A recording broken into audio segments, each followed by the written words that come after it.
Aujourd'hui, Entrepreneurs en scène aborde la question de la diversité des profils entrepreneuriaux.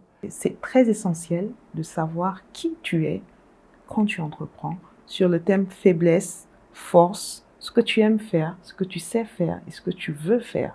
Moi, j'ai eu à rencontrer entre 4 et 5 profils. Donc, le premier profil, c'est vraiment l'entrepreneur social. Ce qu'il recherche en premier, c'est cet impact fort et positif. Tous les entrepreneurs recherchent l'impact fort et positif, mais particulièrement chez l'entrepreneur social, c'est très prononcé. Vous avez en second l'entrepreneur visionnaire, qui est un très beau modèle parce que c'est l'entrepreneur qui va toujours se poser la question, mais pourquoi ce problème il est là et quelle est la solution que je peux apporter à ce problème-là?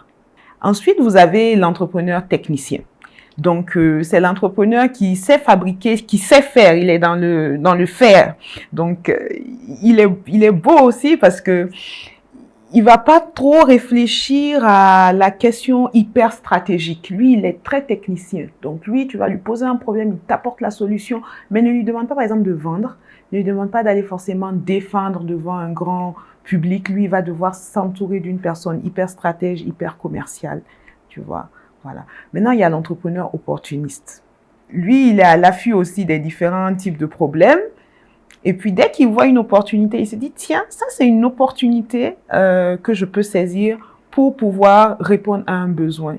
Donc, ne demandez par contre pas à l'entrepreneur opportuniste d'identifier des problèmes où il y a, par exemple, la santé qui est mise en jeu ou enfin, des problèmes très difficiles. Lui, il répond à un besoin qui est là, qui est concret, dont nous tous, on a besoin, qui est ponctuel et dont nous tous, on a besoin. C'est vrai que dans ce phénomène qui est grandissant dans nos pays particulièrement, en Afrique, tout le monde a envie d'emprunter le chemin de l'entrepreneuriat. C'est vrai, c'est une belle opportunité, mais ça réussit pas à tout le monde.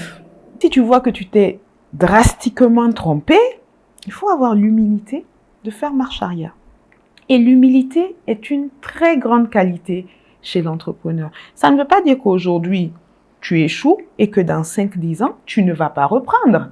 Voilà, donc le temps te permet, quand tu es dans une démarche de flexibilité, d'agilité, de proactivité, de pouvoir identifier mieux la manière dont tu vas ficeler ton parcours. Voilà.